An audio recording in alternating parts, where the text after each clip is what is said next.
bem, pessoal? Estou te vendo, te ouvindo bem. Que ótimo. Marca essa diferença entre emergência e desastre. Pronto, eu fiz uma certa... Criei uma certa solução, isso eu fiz doutorado nessa área, tá? Então eu fiz um estudo de doutorado nessa área. Eu fiz uma solução que é que eu nem vou chamar de desastre, nem vou chamar de emergência. Eu vou chamar de situações extremas. Que é um termo de um americano que falava num artigo de psicologia nas situações extremas. Porque nisso eu consigo englobar, por exemplo, situações como de epidemia de cólera, às vezes a gente tem de sarampo, né? De dengue, que isso nem é desastre, nem é emergência, certo? Epidemias de HIV e AIDS na África, que tem essa problemática ainda lá, no Congo e etc. Então, é meio que como nós não temos, né? Ambas as definições falam dessa... de ser um evento, né, que excede a capacidade local de enfrentamento, ou seja, a gente precisa de ajuda externa, né, para fazer o socorro e as respostas ao desastre, né? Ambas as definições, tem autores que vão falar das duas, então acaba que é uma linha muito que não tem uma definição, tá, Paulo? Então, eu tenho chamado de situações extremas até para englobar situações que normalmente não são caracterizadas nem como desastre nem como emergência, por exemplo, situações de violências urbanas, né? Briga de torcidas, por exemplo, ou situações de automutilação e suicídio, né? Que afinal são problemáticas da atualidade, cada vez mais comum, infelizmente, né? E que me parece, né, eu tenho estudado isso muito recentemente, que o manejo, ou seja, a nossa intervenção enquanto psicólogos, tem uma certa aproximação, certo? Nesses dois cenários. Seja em cenários urbanos, como a gente trouxe aqui em situações de violência, situações de suicídio, né?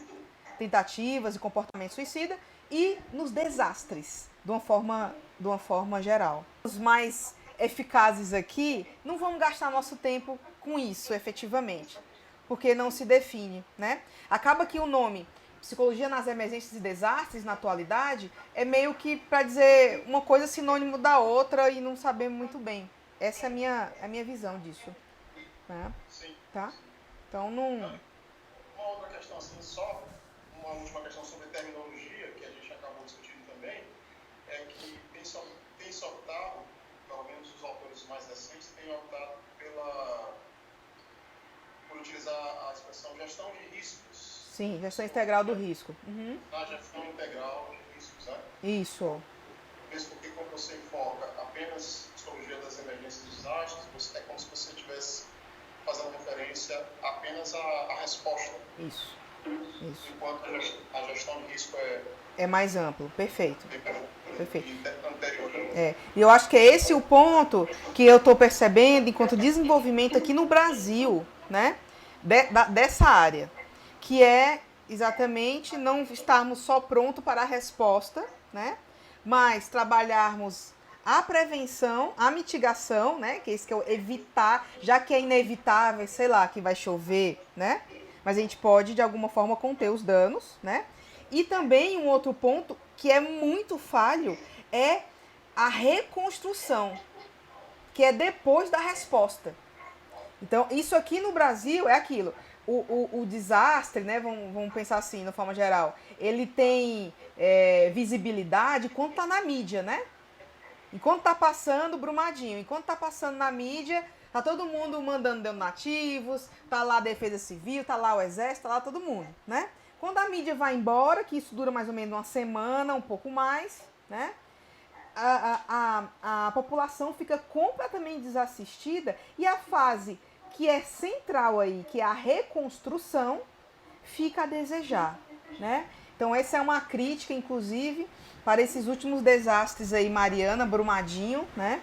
É um momento muito delicado de uma real risco, né? Um real risco de isso tudo ir abaixo. Então, é defesa civil, né? É defesa civil, é prefeitura, que é para ir aí tirar essas pessoas desse lugar com engenharia e com tecnologia e se pensar em ações, entendeu? E aí, o que a gente pode contribuir? Caso, né? Que eu não sei desse caso aí de vocês, mas o jeitinho brasileiro é aquele. Enquanto não aconteceu nada, a gente dá graças a Deus, né? E fica por isso, e toca pra frente, né? Isso foi, por exemplo, só fazendo um parênteses, o que a gente viveu aqui nas Olimpíadas aqui do Rio, né? Que escutei um especialista, viu? Que eu achei muito interessante. Foi bem na época, sei se vocês lembram, daquele atentado lá nos Estados Unidos, numa boate em Orlando, vocês lembram? Que um cara entrou na boate, atirou em todo mundo e tal, né? Essas coisas dos Estados Unidos, né? E um especialista falando na rádio, eu escutei, ele falou o seguinte: todas as pessoas que, na hora que a ambulância chegou, estavam vivas, ou seja, na hora que o socorro chegou, todas aquelas que estavam vivas, estavam machucadas, baleadas e tal, mas estavam ainda vivas, todas elas sobreviveram. Por quê?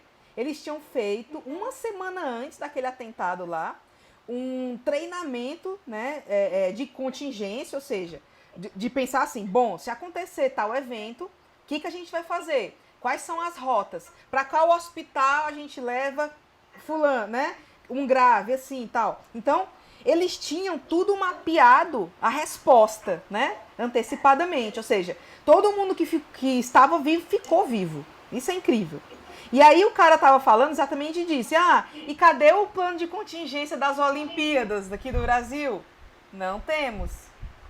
Se tivermos atentado terrorista, se tivermos um cara atirando em todo mundo, se tivermos uma bomba, nós não sabemos absolutamente o que fazer, né? E por sorte, não tivemos nenhuma ocorrência desse nível, né? Ou seja, vivemos no despreparo, né? O que acontece aí é aquilo, as autoridades me parece, né, que estão esperando que não aconteça, se Deus quiser, né? E não é porque tem que tirar essa população, né, desse local, e aí a psicologia pode contribuir, viu, Arthur?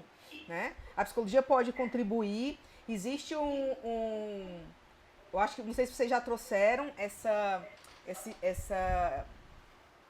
esse grupo de pesquisa, esses teóricos. Existe o pessoal da Sociologia dos Desastres, com a Norma Valêncio. Tu já trouxe, Paulo, para eles? A Norma, depois, era da UFSCar, é uma professora aposentada. Ela tem vários volumes do livro que se chama Sociologia nos Desastres, tá? E que, por exemplo, tem discussões lá super interessantes sobre, por exemplo, montagem de abrigos, né? Como é a ciência, né, para se montar um abrigo, né? As pessoas ficam perto, os vizinhos, né? Separa as crianças, separa as mulheres das famílias, não, e tal. Então, como que faz, né, esse tipo de proposta, por exemplo, ou seja, a gente, né, da Psico, pode facilitar, né?